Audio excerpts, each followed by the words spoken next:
கர்த்தருடைய பரிசுத்த நாமத்திற்கு ஸ்தோத்திரம் உண்டாதாக. நம்ம ஆதியாகமம் 26வது அதிகாரம் பார்த்துட்ருக்கோம். 26வது அதிகாரத்தில் ஆபிரகாம் நாட்களில் உண்டான பஞ்சத்தை அல்லாமல் ஈசாக்குடைய நாட்களிலும் பஞ்சம் உண்டாயிட்டுன்னு சொல்லி பார்க்குறோம்.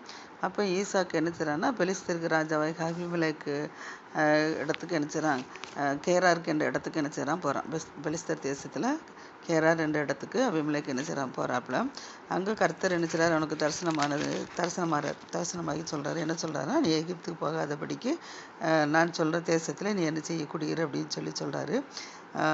சொல்லிட்டு இந்த தேசத்தில் நீ என்ன செய்ய வாசம் பண்ணுங்கிறார். பெலிஸ்த தேசத்தில் நீ வாசம் பண்ணு, எகிப்துக்கு போக வேண்டாம், நான் உன்னோட இருந்து உன்னை ஆசீர்வதிப்பேன், நான் உனக்கு உன் சந்ததிக்கு யாவைக்கு இந்த தேசங்கள் யாவையும் நான் தகப்பனாய் ஆபிரகாம் கேட்ட ஆணையை நான் நினைச்சுவேன், நான் நிறைவேற்றுவேன் அப்படின்னு சொல்கிறார்.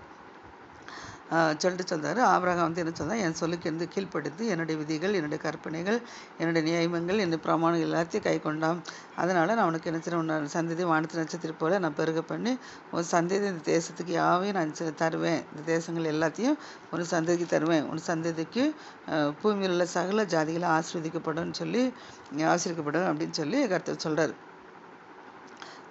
தகப்பன் கீழ்ப்படுத்தினால். அப்போ இதில் நம்ம என்ன பார்க்குறோன்னா, நம்ம பெற்றோர்கள் நம்ம கர்த்தருடைய வார்த்தைக்கு கீழ்ப்படிந்து அவனுடைய கற்பனைகள், கட்டளைகள், நியமங்களை நம்ம கை கொண்டால் நம்முடைய பிள்ளைகளையும் கர்த்தர் நினைச்சுவார், வானத்து நட்சத்திரம் போல நினைச்சுவார், கர்த்தர் பெருக பண்ணுவார், நம்முடைய சந்ததியும் கர்த்தர் ஆசீர்வதிப்பார், சகல ஜாதிக்குள்ளும் நம்ம சாதிகளும் நிச்சயம் ஆசீர்வதிக்கப்படும். அதற்கு நாம் என்ன செய்யணும், கர்த்தருடைய வார்த்தைக்கு எப்படி ஆபிரகாம் கர்த்தருடைய வார்த்தை கீழ்ப்படிந்திருந்து ஈசாக்கை கர்த்தர் ஆசீர்வதிப்பேன்னு சொன்னாரோ, அதே போல் நாம் என்ன செய்வோம், இது வரைக்கும் கர்த்தருடைய வார்த்தை கீழ்ப்படியாமல் இருந்தாலும் இப்போ நம்ம கர்த்தருடைய வார்த்தைக்கு ஒப்பு கொடுத்து நம்ம நிச்சயம் கீழ்ப்படிவோம். இப்போ ஈசாக்கு என்ன செய்கிறான், கேராரில் குடியிருக்கிறான். பெலிஸ்த தேசத்தில் கேராரில் குடியிருக்கிறான். என்னடா அவனோட அப்பா ஆபிரகாமா என்ன செஞ்சான்னா, பெலிஸ்த தேசத்தில் வரும்போது அவரும் கேராரில் தான் குடியிருந்தாப்புல. அதே போல் குடியிருக்கிறாங்க. இப்போ அவடுத்த மனிதர்களை மனைவி குறித்து விசாரிக்கிறாங்க. விசாரிக்கும் போது ஈசாக்கு என்ன சொல்கிறான், இது விசாரிக்கிறது என்ன சகோதரின்னு சொல்கிறான், மனைவின்னு சொல்ல மாட்டேங்கான். ஏன்னா ரெபெக்காள் பார்வைக்கு என்ன செய்து அவர் அழகுள்ளவளாக இருக்கிறான். அதனால் அவளுக்கு பண்டிதர்கள் என்ன செய்வாங்க, அவள் நிமித்து நம்மளை கொன்று விடுவாங்க அப்படின்னு சொல்லி என்ன செய்யறான், அவளை தன் மனைவி என்று சொல்லாதபடிக்கு சொல்லக்கு பயந்து சகோதரி என்று சொன்னான். ஆனால் அவன் அங்கே நினச்சிடான், அந்த பெலிஸ்த தேசத்தில் கேரார் என்ற இடத்துல அநேக நெடுநாள் நினச்சிடான் அங்கே தங்கியிருக்கிறான். அங்கே தங்கியிருக்கும்போது பெலிஸ்தருக்கு ராஜாவாகிய அபிமெலேக்கு நினச்சிடான், ஜன்னல் வழியாக நினச்சிடான் பார்க்கும்போது ஈசாக்கு நினச்சிடான் தன் மனைவியாகிய ரெபெக்காளோடு நினச்சிடான் விளையாடி கொண்டிருக்கிறத பார்த்துட்டான். பார்த்த உடனே அபிமெலேக்கு ஈசாக்கு அழைத்து கூப்பிட்டு என்ன சொல்கிறான், அவன் மனைவியாக இருக்கிறாள, இன்னும் ஏன் நீ அவளை உன் சகோதரின்னு சொன்னா அப்படின்னு சொல்லி கேட்குறான். அதுக்கு ஈசாக்கு சொல்கிறான், நான் அவள் மித்தம் சாகாதபடிக்கு நான் இப்படி சொன்னேன் அப்படின்னு சொல்கிறான். ஏன்னா இது ஆபிரகாமும் இதே போல் பெலிஸ்த தேசத்தில் கேராரில் குடியிருந்தான். கேராரில் குடியிருக்கும்போது ஆபிரகாமோட மனைவி சாரால் அழகுள்ளாக இருக்கிறதுனால இதே அபிமெலேக்கு தான் என்ன செஞ்சான், அவள் அழகாக இருக்கிறா அப்படிங்கிறதுனால என்ன செஞ்சார், அவளை திருமணம் முடிச்சுன்னு சொல்லி கூட்டி கொண்டு இப்போ வச்சுருந்தாப்ப. ஆனால் கர்த்தர் அவரோடு பேசி திருமணம் முடிக்காதபடிக்கு, கர்த்தர் அவரோட பாவம் செய்யாதபடிக்கு கர்த்தர் தடுத்ததை நம்ம பார்த்தோம்.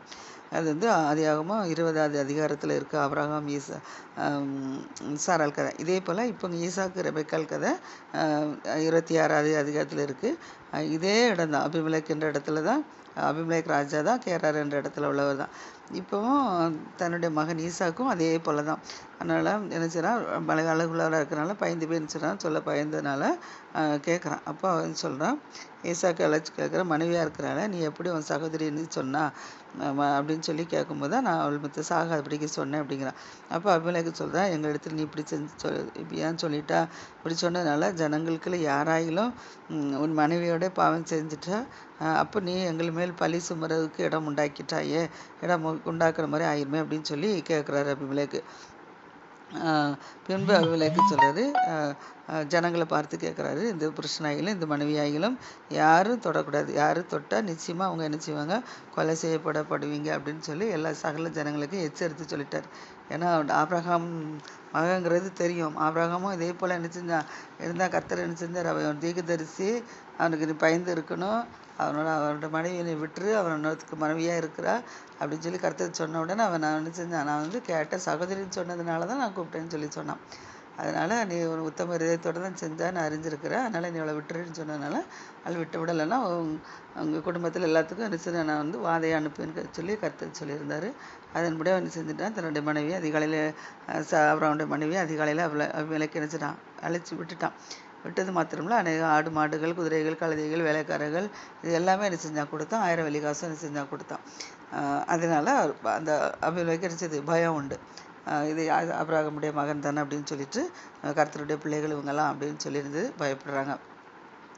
ஏன்னா கர்த்தருடைய பிள்ளைகளுக்கு வந்து புறஜாதி மக்கள் என்ன செய்வாங்கன்னா கொஞ்சம் பயம் உண்டு. கர்த்தருடைய பிள்ளைக்கு நிச்சயமாக ஒரு மரியாதை மதிப்பு உண்டு. அவங்க வந்து நம்மளுக்கு எவ்வளவுதான் வேதனைகள் கஷ்டங்கள் படுத்தினாலும் ஆனால் என்ன செய்வாங்க, பயப்படுவாங்க. இப்போ ஆபிரகாம் விட்ட பயந்தாங்க, சாபம் வந்துடும்னு சொல்லி பயந்தாங்க. அதே போல் இப்போ ஈசாக்கிட்டே என்ன செய்றாங்க, சாபம்னு சொல்லி பயந்தா என்ன செய்றான், இந்த மனுஷனை இந்த புருஷனாலும் ஸ்திரீயாகலும் யாரையும் நினச்சக்கூடாது, தொடக்கூடாது, கொண்டா நீங்கள் என்ன செய்வீங்க, கொலை செய்யப்படுவீங்க அப்படின்னு சொல்லி சகல ஜனங்களுக்கும் என்ன செய்றான் சொல்லிட்டான். இப்போ இந்த சமயத்தில் ஈசாக்கு என்ன செய்றாரு, கேரார் 2 இடத்துல என்ன செய்றா இருக்கிறான். ஈசாக்கும் ரெபெக்காள் அந்த இடத்துல இருக்கிறாங்க. ஈசாக்கு என்ன செய்றான், அந்த தேசத்தில் கேரார் 2 இடத்துல, பெலிஸ்து தேசத்தில் கேரார் 2 இடத்துல என்ன செய்றான், விதை விதைக்கிறான். அப்போ விதை விதைக்கும்போது கர்த்தர் அவனை என்ன செஞ்சார், ஆசீர்வதிக்கிறார். கர்த்தர் அவனை ஆசீர்வதிச்சனால அந்த வருஷத்தில் 100 மடங்கு பலன் ஈசாக்கு என்ன செஞ்சுட்டான், கிடச்சிட்டான். நம்ம 1 மடங்கு 2 மடங்கு கிடைக்கிறதுக்கே நம்ம என்ன செய்கிறோம், கஷ்டப்படுறோம். கிடைக்குமா கிடைக்காதான்னு சொல்லி என்ன செய்கிறோம், கஷ்டங்களை வேதனைகளை அனுபவிக்கிறோம். ஆனால் அவன் பாருங்கள் 100 மடங்கு ஆசீர்வாதம் பெற்றிருக்கான். அப்போ எந்த அளவில் அவன் கர்த்தருக்கு பிரியமாக நடக்கிறான்னு பாருங்கள். கர்த்தருக்கு பிரியமாக இருந்தால் கர்த்தர் நம்மையே இப்படி தான் ஆசீர்வதிப்பார். நம்ம மழையே இல்லாமல் இருக்கலாம், ஆனாலும் பாருங்கள் பஞ்ச காலத்தில் தான் வந்திருக்கிறான், பஞ்ச காலத்தில் தான் வந்திருக்கிறான். ஆனாலும் பாருங்கள் கர்த்தர் அவனை ஆசீர்வதிச்சது பாருங்கள்.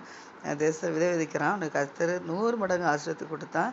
அவன் ஐஸ்வர்யவனாகி வர வர விருத்தி அடைந்து மகா பெரியவனானான். அது மாத்திரமல்ல ஆட்டு மந்தை மாட்டு மந்தை அநேக பணிவிடைக்காரர்கள் இவனுக்கு இருந்தபடினால பெலிஸ்தர் பொறாமை கொண்டாங்க. அந்த அளவில் கர்த்தர் என்ன செஞ்சார், அவனை ஆசீர்வதித்தார். நம்மளையும் கர்த்தர் ஆசீர்வதிக்கணும்னா நம்மளும் என்ன செய்யணும், கர்த்தருக்கு பிரியம் உள்ளவர்களாக நம்ம நடக்கணும். வேதத்தில் சொல்லப்பட்டதான சட்டத்திட்டங்களுக்கு நம்ம என்ன செய்யணும், அப்படியே நம்ம என்ன செய்யணும், கீழ்ப்படிந்து நம்ம நடக்கும்போது நிச்சயமாக கர்த்தர் நம்மளையும் என்ன செய்கிற ஈசாக்கு ஆசீர்வதித்த தேவன் நம்மையும் என்ன செய்வார், ஆசீர்வதிப்பார். நமக்கு ஒன்றுமே இல்லையே, எனக்கு வேலை வாய்ப்பே இல்லையே, எனக்கு சரியான வருவாய் இல்லையே, எனக்கு கடன் தருவாய் இருக்கிறது, என் பிள்ளை திருமணம் முடியலையே என்று எழுச்சல் ஏதாவது காரியங்கள் நம்ம நினைச்சலாம். என் பிள்ளைகள் படிக்கிறதுக்கு ஃபீஸ் கட்ட பணம் இல்லைன்னு சொல்லி ஏதாவது ஒரு காரியத்தை நினைச்சு நம்ம வேலைப்பட்டு கலங்கி தவித்து கொண்டிருக்கலாம். ஆனால் நம்ம கர்த்தரை கண்பிடித்த போது ஈசாக்கை கைவிடாத கர்த்தர் நம்மளையும் ஒரு காலத்தில் நிச்சயம் மாட்டார், கைவிடாத படிக்க நம்மளையும் என்ன செஞ்சுவார், நிச்சயமாக ஆசீர்வதிப்பார். ஈசாக்கு போல் ஆபிரகாமை போன்று ஈசாக்கை போன்று நம்ம நினைச்சிடுவோம், நம்ம ஒப்பு கொடுத்து இருப்போம். இப்போ அடுத்தபடியாக அவன் வந்து வேறு தேசம், தன்னுடைய தேசமும் இல்லை, பெலிஸ்து தேசத்தில் வந்து விதை விதைச்சு 100 மடங்கு ஆசீர்வாதத்தை பெற்றோன்னே இப்போ பெலிஸ்தர்கள் இவன் மேலே என்ன செய்கிறாங்க, பொறாமை கொள்ள ஆரம்பிச்சிட்டாங்க. இப்போ கர்த்தர் நம்மளை ஆசீர்வதிக்கும் போது மற்ற மக்கள் நம்ம மேலே நினச்சிவாங்க, பொறாமை தான் படுவாங்க. ஆனால் கர்த்தர் நம்மளை நிச்சயமாக பாதுகாப்பார். இப்போ ஆபிரகாம் ஈசாக்கு என்ன செஞ்சான்னா பொறாமை பிடிச்சி ஆபிரகாம் நாட்களில் ஆபிரகாமுடைய வேலைக்காரர்கள் என்ன செஞ்சாங்க, அங்கே நிறைய துறவுகள்லாம் வெட்டியிருந்தாங்க. ஏன்னா தண்ணி வேணும்ல, அதனால் என்ன செஞ்சாங்க, நிறையா துறவுகள்லாம் வெட்டியிருந்தாங்க. அதை எல்லாத்தையும் என்ன செஞ்சாங்க, பொறாமையில் என்ன செஞ்சிட்டாங்க, அவ்வளோத்தையும் என்ன செஞ்சிட்டாங்க, தூர்த்து போட்டாங்க. அந்த துறவெல்லாம் என்ன செஞ்சாங்க, மூடி போட்டுட்டாங்க. மூடி போட்டது மாத்திரமில்ல, அவனை என்ன செய்கிறாங்க, அபிமெலேக்கு என்ன செய்கிறான், அபிமெலேக்கு ஈசாக்கு சொல்கிறான், நீ எங்களை விட்டு என்ன செஞ்சிரு, போயிடு, எங்களை பார்க்கல நீ என்ன செய்யறா, மிகவும் பலத்தவன் ஆயிட்டான், எங்களை பார்க்க மிகவும் பலத்தவன் ஆயிட்டான். ஏன்னா அவர்களை விட இவன் ஆசீர்வதிக்கப்பட்டான்ல, அதனால அபிமெலேக்கும் என்ன சொல்லிட்டான், எங்கள் தேசத்தை விட்டு என்ன செஞ்சுட்டு நீ போயிரு, நீ மிகவும் பலத்து போயிடுறா அப்படின்னு சொல்கிறான். அப்போ ஈசாக்கு என்ன செய்கிறான், உடனே அந்த இடத்த விட்டு புறப்பட்டு கேரார் 2 இடத்த விட்டு புறப்பட்டு கேரார் பள்ளதாக்குக்கு போகிறான். கேரார் பள்ளதாக்குக்கு போய் அங்கே போய் என்ன செய்தான், கூடாரம் போட்டு அங்கே போய் என்ன செய்தான், குடியிருக்கிறான். தன் தகப்பனாகிய ஆபிரகாம் நாட்கள் வெட்டின துறவுகள் எல்லாவற்றையும் என்ன செய்கிற பெலிஸ்தர்கள் தூத்து போட்டுட்டாங்கல்ல, முடி போட்டாங்கல்ல, அந்த துறவுகள் எல்லாம் என்ன செஞ்சான், மறுபடியும் அவன் என்ன செஞ்சான், தோண்டி தன் தகப்பன் அவளுக்கு என்ன பேர் வச்சுருந்தானோ அதே பேர்களை ஈசாக்கு அந்த துறவுகளுக்கு தோண்டினதுக்கு பேர் வச்சுருக்கான். இப்போ ஈசாக்குடைய வேலைக்காரர்கள் என்ன செய்கிறாங்க, பள்ளத்தாக்கில் துறவுகளை வெட்டி அங்கே சுரக்கு நீருட்டு என்ன செஞ்சுட்டாங்க, கண்டுட்டாங்க. அங்கே பள்ளத்தாக்கு நீருட்டு அது வேலைக்காரர்கள் பள்ளத்தாக்கு வெட்டுறாங்க. ஏன்னா அவங்க இப்போ பள்ளத்தாக்கில் தானே இருக்கிறாங்க. அந்த பள்ளத்தாக்கில் என்ன செய்கிறாங்க, அவங்க குழி வெட்டும் போது அல்லது என்ன செய்யுது, அங்கே தண்ணி நல்லா என்ன செய்யுது, சுரக்குது. தண்ணி நல்லா சுரக்கிறதுக்காங்கிறாங்க. இப்போ அதை கண்ட உடனே கேராருடைய மேய்ப்பர்கள் அந்த தேசத்தில் மேய்ப்பர்கள் நினைச்சுறாங்க இந்த தண்ணி எங்களுடையது அப்படின்னு சொல்கிறாங்க. ஏன்னா அவங்க இடமா, அதனால் அவங்க என்ன சொல்கிறாங்க, இது தண்ணி எங்களுடையது அப்படின்னு சொல்கிறாங்க. ஆனால் சொல்லி ஈசாக்குடைய மேய்ப்பர்களுடைய அவங்க நினைச்சிருந்தாங்க வாக்குவாதம் பண்ணினார்கள். அவர்கள் நினைச்சதாங்க அந்த இடத்துல ஈசாக்குடைய வேலைக்காரர் அபிமெலேக்குடைய கேராருடைய மேய்ப்பர்கள், கேராரு அபிமெலேக்கு என கேராருடைய மேய்ப்பர்கள் என்ன செய்கிறாங்க, அவங்களோட என்ன செய்கிறாங்க வாக்குவாதம் பண்ணதுனால அந்த இடத்துக்கு அந்த துறவுக்கு ஈசாக்கு நினைச்சிடறான் ஏசேக்கு அப்படின்னு சொல்லி நினைச்சிடறான் பேர் வைக்கிறான். ஏசேக்குன்னு சொல்லி பேர் வைக்கிறான். அடுத்தல நினைச்சிடறான் வேற ஒரு துறவை போய் வெட்டுறான். அந்த குறித்து அவங்க நினைச்சிடறாங்க வாக்குவாதம் பண்ணாங்க. வாக்குவாதம் பண்ணாலும் அதற்கு நினைச்சிடறாங்க சித்னா அப்படின்னு சொல்லி நினைச்சிடறாங்க பேர் வைக்கிறாங்க. அடுத்தபடியாக அந்த இடத்த விட்டு பெயர்ந்து போய் வேற ஒரு துறவை நினைச்சிடறாங்க வெட்டுறாங்க. அதை குறித்து அவங்க அதை நினைச்சிடறாங்க வாக்குவாதம் பண்ணலை. 2 இடத்துல வாக்குவாதம் பண்ணாங்க. ஆனால் 3வது இடத்துல துறவை வெட்டும் போது அதில் நினைச்சல அவங்க வாக்குவாதம் பண்ண வரல. அதனால அவங்க நினைச்சிடறாங்க நம்முடைய தேசத்தில் அப்பொழுது அவன் நினைச்சிட நாம் தேசத்தில் பழுகும்படிக்கு இப்பொழுது கர்த்தர் நமக்கு என்ன செஞ்சுட்டார், இடம் உண்டாக்கி இருக்கிறாரு அப்படின்னு சொல்லி அதுக்கு ரகோபத் அப்படின்னு சொல்லி பேர் வைக்கிறான். 3வது துறவுக்கு முதல் துறவுக்கு ஏசேக்குன்னு சொல்லி, 2வது துறவுக்கு சித்னா என்று சொல்லி, 3வது துறவுக்கு ரெகோபோத்துன்னு சொல்லி பேர் வைக்கிறான். அங்கே இருந்து இப்போ என்ன செய்யறான், பெயர் செபாக்கு போயிட்டான். அந்த கேரார் பள்ளத்தாக்கில் இருந்து பெயர்ந்து இப்போ என்ன செய்யறான், பெயர் செபாக்கு போயிட்டான். அங்கே இருக்கும்போது கர்த்தர் ராத்திரியில் அவனுக்கு என்ன செய்றாரு, தரிசனமாகிறார். இதே அதிகாரத்தில் 2 இடத்துல கர்த்தர் என்ன செஞ்சிட்டாரு, அவனுக்கு தரிசனமாயிட்டார். 26வது அதிகாரத்தில் 2வது வசனத்தில் கர்த்தர் என்ன செய்றாரு, ஈசாக்குக்கு தரிசனமாகிறாரு. அதே போல் 24வது வருஷத்துலேயும் கர்த்தர் அவனுக்கு என்ன செய்றாரு, தரிசனமாகிறாரு. தரிசனமாகி என்ன சொல்கிறாருன்னா, நான் உன் தகப்பனாகிய ஆபிரகாமுடைய தேவன், அதனால் நீ என்ன செய்தா, நீ பயப்படாத, ஒன்றுக்கு என்ன செய்தா, நீ பயப்பட வேண்டாம், நான் உன்னோட என்ன செய்கிறேன் இருக்கிறேன், என் ஊழியக்காரனாகிய ஆபிரகாம் நிமித்தம் உன்னை நான் என்ன செய்வேன் ஆசீர்வதிப்பேங்கிறார். ஏன்னா ஆபிரகாம் விசுவாசிகளின் தகப்பன் எனக்கு பேரை வாங்கினா கர்த்தருக்கு பிரியமாக நடந்ததுனால கர்த்தர் சொல்கிறாரு, என் ஊழியக்காரனாகிய நீ ஆபிரகாம் நிமித்தம் உன்னை நான் நினைச்சிருவேன், ஆனால் உன்னை ஆசீர்வதிப்பேன், உன் சந்தித்தை நினைச்சுவேன், பெருக பண்ணுவேன் அப்படின்னு சொல்கிறார். அவன் அங்கே நினைச்சான் ஒரு பள்ளிப்படத்தை நினைச்சான் கட்டுறான். கட்டி கர்த்தர் நாமத்தை நினைச்சான் தொழுது கொள்கிறான். அங்கே தன் கூட அறுத்தி போட்டான். அவ்விடத்தில் ஈசாக்கின் வேலைக்காரர் இடத்துல ஒரு துறவை வெட்டுறாங்க. இப்போ நம்மள என்ன பார்க்குறோன்னா, ஆபிரகாம் எங்கெல்லாம் போனாரோ அங்கெல்லாம் கர்த்தருக்கு ஒரு பலிபீடத்தை கட்டினாரு, கர்த்தருடைய நாமத்தை தொழுது கொண்டதை பார்க்குறோம். அதே போல் அவருடைய மகன் ஈசாக்கை என்ன செய்கிறாரு, எங்கெல்லாம் போகிறாரோ அங்கெல்லாம் என்ன செய்கிறாரு, பலிபீடம் கட்டுறாரு, கர்த்தருடைய நாமத்தை தொழுது கொள்கிறாரு. தொழுது கொண்டுட்டு என்ன செய்கிறாரு, அங்கே ஒரு கூடாரத்தை போட்டு அங்கே குடியிருக்கிறாரு. அப்போ ஈசாக்கு என் வேலைக்காரர் என்ன செய்கிற ஒரு துறவை விட்டுறாங்க.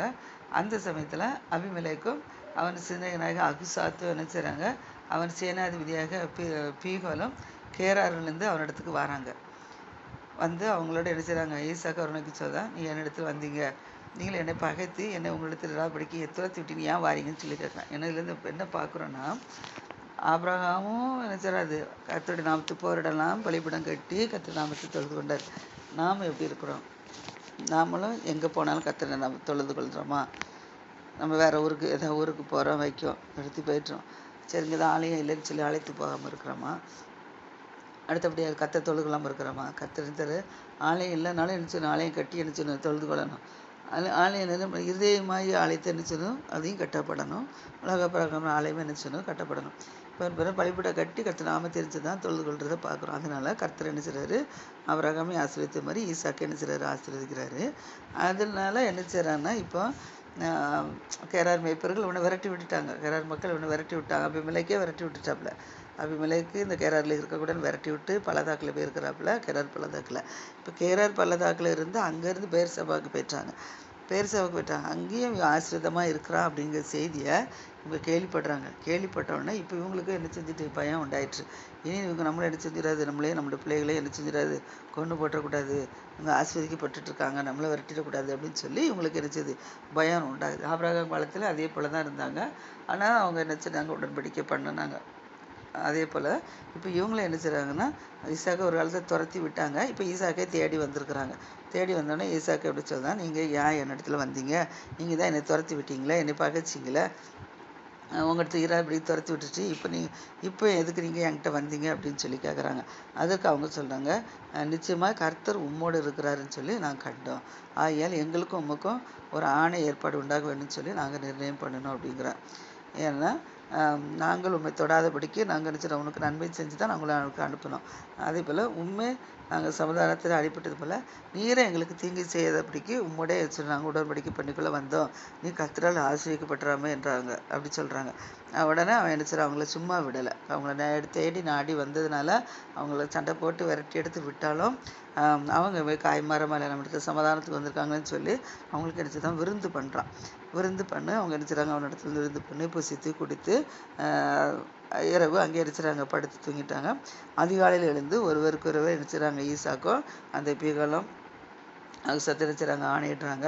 ஆணையிட்டுட்டு அவங்க நினச்சிறாங்க திரும்ப வந்த வழியை நினச்சிறாங்க புறப்பட்டு போகிறாங்க. சமாதானத்தோடு நினச்சிறாங்க அங்கே போயிட்டாங்க.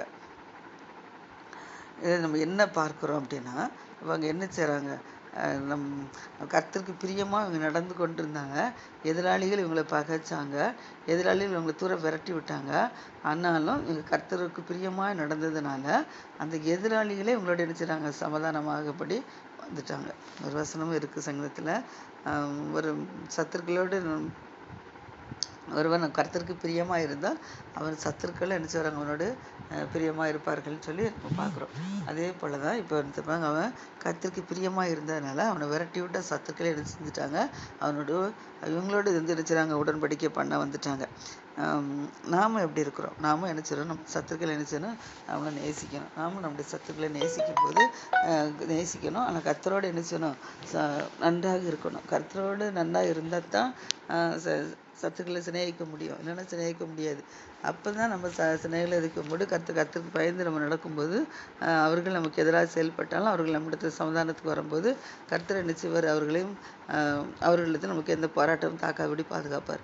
நாம் கர்த்தருக்கு பிரியமில்லாமல் இருந்தோம் அப்படின்னா சத்துருக்கள் என்றைக்குமே நமக்கு என்ன செய்வார், சத்துருக்களாக தான் இருப்பார். நம்ம அவங்கள மேற்கொள்ளவே முடியாது. அதனால் நம்ம எந்த காரியத்தில் கர்த்தரை விட்டு விலகி இருக்கோம்னு சொல்லி பார்த்து அந்த காரியத்தில் நம்ம கர்த்தருக்கு ஒப்பு கொடுத்து வச்சுப்போம். கர்த்தருக்கே படுத்து நம்ம வாழ்வோம். ஈசாக்கு ஆசீர்வதித்த தேவன் நம்மளே ஆசீர்வதிப்பார். இப்போ அவங்க நினைச்சாங்க போயிட்டாங்க. போனோடனே இப்போ ஈசாக்கு வேலைக்காரர்கள் நினைச்சாங்க. அந்த நாளில் இவங்க வந்துட்டு சமாதானம் பண்ணிட்டு போன நாளில் ஈசாக்கு வேலைக்காரர்கள் அடுத்தபடியாக நினைச்சாங்க ஒரு துறவு வெட்டுறாங்க. அதில் துறவு வெட்டின செய்தியை ஈசாக்கின் வேலைக்காரர்கள் துறவு ஆணையிட்டுட்டு போன உடனே அவங்க வெட்டினாங்க. துறவு பேரை நினைச்சாங்க. அவங்களுக்கு துறவு வெட்டின செய்தியை ஈசாக்கு நினைச்சாங்க அறிவிக்கிறாங்க. அறிவித்து அங்கங்கே தண்ணீர் கண்டோம் அப்படின்னு சொல்கிறாங்க. சொன்னோன்னே அதற்கு சேபா என்று ஈசாக்கு நினைச்சதான் பேர் வைக்கிறான். முன்னாவது துறவு வெட்டினாங்க, அது ரகபோத்துன்னு சொல்லி பேர் வச்சோம். அடுத்தபடியாக ஒரு விட்டுருக்காங்க, அதுக்கு தான் என்னது சேபா அப்படின்னு சொல்லி என்ன செய்கிறா பெயர் வைக்கிறாங்க. ஏன்னா அந்த ஊரின் பெயர் இந்நாள் வரைக்கும் பெயர் சேபா என்னப்படுது. இப்போ அவங்க பெயர் சேவாவில் தான் இருக்கிறாங்க. அதனால் அந்த ஊர் என்ன செய்யுது, பெயர் சேவா அப்படின்னு சொல்லி எண்ணப்படுறதுனால அவங்க என்ன செய்கிறாங்க அப்படின்னா சேவான்னு சொல்லி பேர் வச்சுருக்காங்க. இந்த சமயத்தில் இப்போ ஈசாக்குடைய பிள்ளைகள் வளர்ந்துட்டாங்க. ஈசாக்கு 40 வயதில் தான் திருமணம் ஆச்சுது. அடுத்தல 20 வருடம் கழித்து தான் 2 குழந்தைகள் பிறந்தாங்கன்னு சொல்லி பார்த்தோம். ஒருத்தர் ஏசா, ஒருத்தர் யாக்கோபுன்னு சொல்லி பார்த்தோம். இப்போ அந்த மூத்த மகன் ஏசா இருக்கனால அவன் என்ன செய்கிறான்னா, இப்போ ஏசாவுக்கு 40 வயசு ஆயிடுச்சு. அப்போது ஈசாக்கு பாருங்கள், ஈசாக்கு 40 வயதில் திருமணம் முடிச்சிருக்கான். 60 வயசில் குழந்தைகள் பிறந்திருக்கு. இப்போ ஈசாக்குடைய பிள்ளைகளுக்கு 40 வயசு ஆயிடுச்சு. அப்போ ஈசாக்குக்கு இப்போ வயது என்ன, 100 வயது ஈசாக்குக்கு. ஈசாக்குக்கு இப்போ 100 வயது ஆயிடுச்சு. இந்த சமயத்தில் அவன் நினச்சான், தன்னுடைய மூத்த மகன் நினச்சான். ஏசா 40 ஏத்தியனாகிய பெயருடைய குமார்த்தியாகிய யூகித்தையும் ஏத்தியனான ஏலோனுடைய குமார்த்தியாகிய பஸ்மாத்தையும் நினச்சான் விவாகம் பண்ணுறான். ஏசா இப்படி 2 பேரையும் நினச்சான் திருமணம் முடிக்கிறான். 40 வயதில் அவனோட அப்பா எப்படி 40 வயதில் திருமணம் முடித்தாரோ அதே போல் இவனும் நினச்சிதான் 40 வயதில் நினச்சிதான் திருமணம் முடிக்கிறான். ஆனால் அவனுடைய மனைவிமார்கள் 2 பேரும் நினச்சிறாங்க, ஈசாக்குக்கும் ரெபேக்காலுக்கும் நினச்சிறாங்க மனநோவாக இருக்கிறாங்க. அடுத்தால 27 அதிகாரம். 27 அதிகாரத்தில் இப்போ என்னென்னா, ஈசாக்கு என்ன செய்கிறான், முதிர் வயதாயிட்டான். முதிர் வயதானோடனே அவன் கண்கள் என்ன செய்யுது, இருள் அடைஞ்சோடனே அவன் பார்வையற்று போயிட்டான். பார்வையற்று போனதுனால தன் முத்துக்குமாரன் ஏசாவை என்ன செய்ய அழைக்கிறான். அழைச்சி என் மகனே நான் அப்படி கூப்பிட்றான். அவன் இதாக இருக்கிறேன் அப்படின்னு சொல்லிதான். அப்போ அவன் எனக்கு நான் முதிர்வன் ஆயிற்று, எனக்கு மரணம் சம்பவிக்க போகுது, என் மரணம் என்னைக்கு வருதுன்னு சொல்லி எனக்கு நான் தெரியல. அதனால் நீ என்ன செய்யணும்னா, உன் ஆயுதங்களாக அம்பரத்தையும் வில்லையும் எடுத்துகிட்டு போய் என்ன சரி வனத்துக்கு போய் எனக்கு வேட்டையாடி எனக்கு உனக்கு பிரியமான ஆகாரத்தில் எரிச்சிட்டு எனக்கு சமைச்சு கொண்டு வா, நான் அதை புசித்து சாப்பிடணும் அப்படிங்கிறேன். ஏன்னா நான் புசிக்கும், நான் மரணம் முடியும்னு என் ஆத்மா உன்னை ஆசைக்கும், என் இடத்துல அதை கொண்டு வா அப்படிங்கிறான். ஈசாக்கு தனக்கு நான் ஏசாக்கோட பேசுகையில் ரெபெக்காள் அதை என்னை கேட்டுக்கொண்டிருந்தால் ஏசியா கேட்டுக்கொண்டு தாப்பனும் மகனும் பேசி கொண்டிருக்கிறத ரெபெக்காள் கேட்டுக்கொண்டிருக்கிறா. அடுத்தால ஏசா வேட்டையாட வனத்துக்கு போகிறான். அதுக்கப்புறம் என்ன நடந்துச்சு சொல்லி நம்ம நாளைக்கு பார்ப்போம். கர்த்தர் நம்ம இதை ஆசீர்வதிப்பாராக. ஆமென்.